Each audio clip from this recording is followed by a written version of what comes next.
And welcome to Pop It. It's pop culture game show time. Five topics. Each guest gets 30 seconds to state their opinion, and I have the pleasure of judging said opinions. It's like the best job that I have, although I'm unpaid for it. Today, back at it again, is Shar Tilly, pop culture historian, expert. She will correct you if you are wrong. I love that about her. She'll go on your TikTok and tell you that you got the wrong date or the wrong time.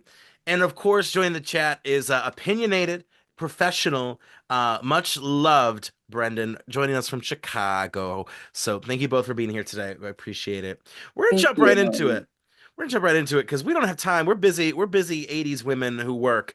Let's start with the new Sabrina Carpenter. Big week for Sabrina. She sold almost 400,000 copies of her new album, Short and Sweet. Dropped the third single, Taste, with a music video with Jenna Ortega. It's all over. It's the big thing right now in pop music. Is it tasting delicious? Is it tasting stale? What do we think? Brendan, we'll start with you. I think it's tasting very delicious because I am a huge fan of those two women. I think they're both extremely talented and very young in their careers. I know, like, Sabrina's been in it for about 10 years, but now she's finally getting the spotlight that she deserves. I think both women are stunning and dangerous with one another. And I'm even more excited to see Jenna Ortega in the new Beetlejuice movie. Ooh, look at you plugging the Beetlejuice movie. I love it. You'd think of it as a paid ad right there. I love it. Shar, what about you? Is this short and sweet or is it tall and sour? Actually, I loved the music video. It's very the artistic aspect of it was just perfect timing. Jenna Ortega's the queen of thrillers, and Sabrina Carpenter, as we know, is just at the top of her game, killing it. The song was great. And I loved the little kiss scene at the end. I thought that that was really cute, and I'm just really excited to see both of them together again, maybe. Yeah, I think the album for me, I was a little disappointed with the album because I wanted more bangers. It's a lot more ballady than I expected, but I think Okay. they've done a great job picking the singles. This third single, I really liked it. And I think the video, what I loved with the video was like it was like a story. It was a video. Like some of these music videos are like so I don't want to say cheap, but very easy. And I don't know. I love a good like, oh, I have to watch and pay attention. And I don't know. It's nice to see people trying in pop music. That's for sure. Moving on to another pop princess, Chappell Roan, ooh, under fire for an apology for canceling her European shows last minute because she is performing at the VMAs and she wanted to get practice time. She canceled two shows. People are not happy with her about this, among other things. I don't know. What do you think? Is canceling the shows for VMAs practice? Is that fine? Is that bad service to her fans? Shar, let's start with you. Yeah, I don't know. I think that Chappell Rowan has every right to kind of move around some dates for the VMAs. Any artist that's like mainstream, being on the stage at the VMAs is just kind of like iconic and something that I think they all kind of strive for. So I'm not necessarily surprised that she wanted to do this. Everyone's looking forward to her performance, and I'm quite sure it's going to be amazing. As someone from the Midwest who gets concerts canceled on them all the time, it's just something that kind of comes to the territory of just touring. They're That's your lucky that she's time. That's coming your up. time. I know. I was ready to hear. I was like, no, she's over time. No, like, Going over to Brendan. Brendan, you're a Midwest princess, that's for sure. What do you think of this whole Chappelle Roan situation? Chappell Roan is my favorite artist right now, and I actually heard about her when you and I were in Denver in September, when she had like a million listener streamers on Spotify. Now that she's like has tens of millions of more, I'm so excited for her, and I think people have to get over it. I mean, she'll be back, like she said. If you already bought your plane ticket, oh well, cancel it, get a refund. This is going to be more exciting than Lady Gaga's the VMAs in 2009, and I'm so excited to see her implode. And she's grown so much just in the past year, and I'm excited that she is finally getting the spotlight that she That's your deserves. time. That's your time. This is interesting. I actually think it was a bit of poor planning. And I think this is what happens though when you're a small artist jumping up quickly and you don't have the team, you don't have the people who are advising you. I think to cancel so soon to the concert, especially when you knew you were performing a few weeks earlier. But I do agree with Shar. This is a huge opportunity to be at the VMAs. I mean, this is definitely the epicenter of pop music, and it's going to be happening next week. And we're going to cover it on Pop It. We are covering it from head to toe. And that includes Katy Perry. That's going to include Megan Thee Stallion. I mean, this is like pop royalty next week at the VMAs. So, yeah, it's tough. This is definitely that thing where you don't expect yourself to blow up, and now you kind of have to adjust. And hopefully in the future, less scheduling errors coming out of Chappell Roan. I like Brendan though. Canceled the flight. That made me laugh. All right, so joining Dancing with the Stars, we have fake heiress Anna Delvey. We have Vanderpump Rules Tom Sandoval and Olympic hottie that's Steven Nedorosik. They're all joining.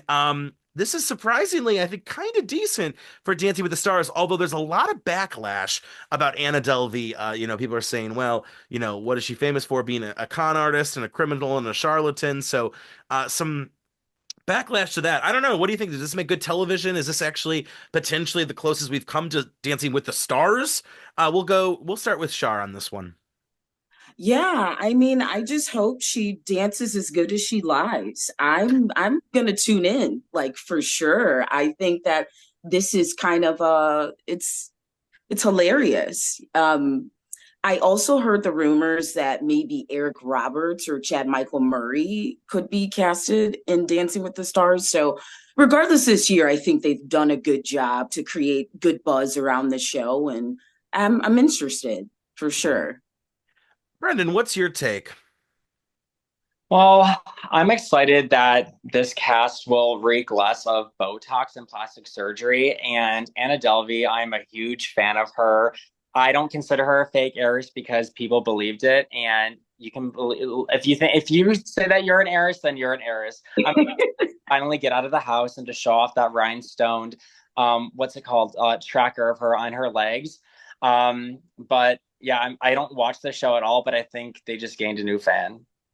Yeah, I think this is tough because there's a lot of people famous, unfortunately, for doing stupid, negligent crime. I mean, that's just kind of celebrity culture to it a little bit, right? So, I mean, she's a name. People are gonna watch because they're like, oh my God, it's Anna Delvey from the character from that Netflix show, right? So this is really smart. I think this actually might be one of their better lineups because they're definitely getting people who love them or hate them. You kind of want to see what happens. So good for them. I mean, it only took till season 33 for that to happen. Next up, this was an interesting article that kind of it was popping off on New York Times. A mother paid her child $100 to read a book, and she said it was the best thing she ever did because now her daughter's reading more than ever. I don't know. How do we feel about this story? Would you pay your child $100 to read a book? I mean, let's start back with Brendan on this one. I don't recall it saying that she stopped paying her $100 per book to read. So I bet that girl's gonna have a really nice college fund when she makes it to college. Um, I used to love reading when I was younger, and then I stopped just because I would spark note everything. And so if my dad was paying me $100 to read a book, like I would act like I was reading it. But I think it's good parenting, teaching her how to read. And secondly, also teaching her the I don't know how to save money if she even is saving money. And I'm sure that money's going to go a long way in the Scholastic Book Fair.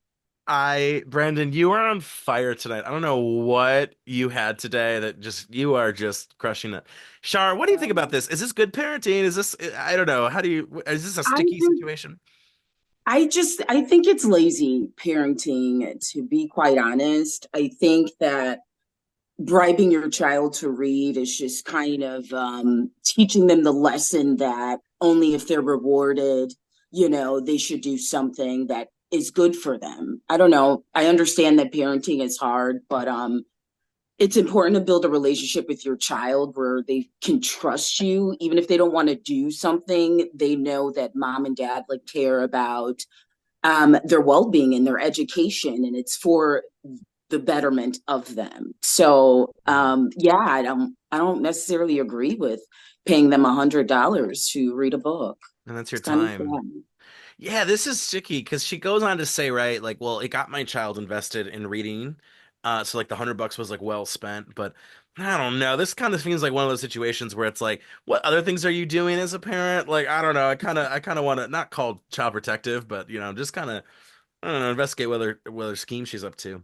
And last but not least, this list went viral on Twitter and social media. It is basically the worst TV show endings of all time list, and on those include shows like Two and a Half Men, How I Met Your Mother, True Blood, Dexter, Game of Thrones, but number one, House of Cards. I don't know. What do we think of the list? Is this pretty accurate, or is there a show out there that you want to explain to us why it's the worst TV finale of all time? Shar, let's start with you.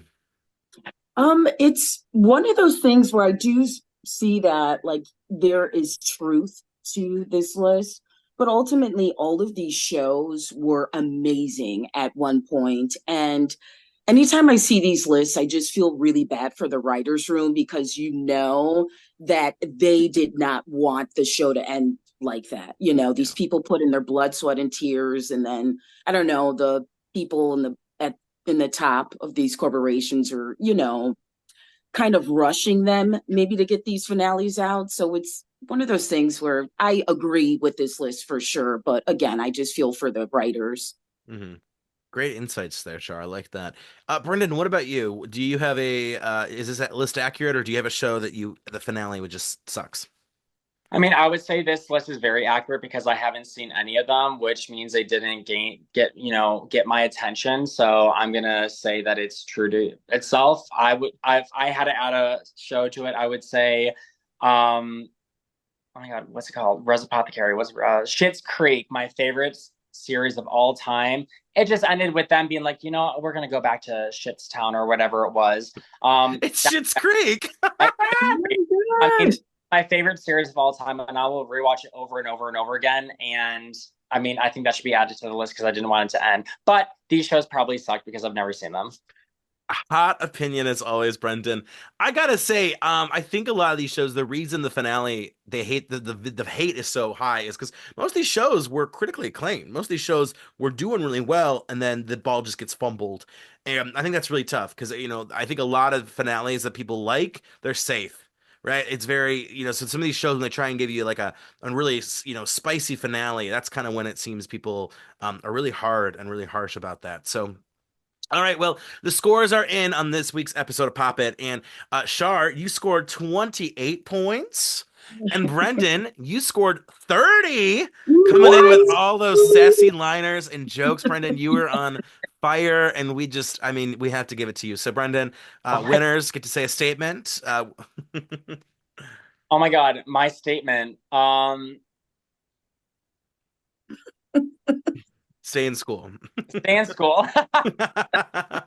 Stay in school, and you could be like Brendan on this show, giving us pop culture realness. So, Shar, you're gonna have to hand the crown to Brendan this week, but Congratulations. next week we gotta talk about VMAs. So, I don't know. This is Shar's territory, so I think So Shar, excited. you I'm are so coming. excited for You're it. gonna come back for the crown, I think, on this one. So, alrighty, well, have a great rest of your day, and thanks for watching Pop It. We'll see you in the next episode.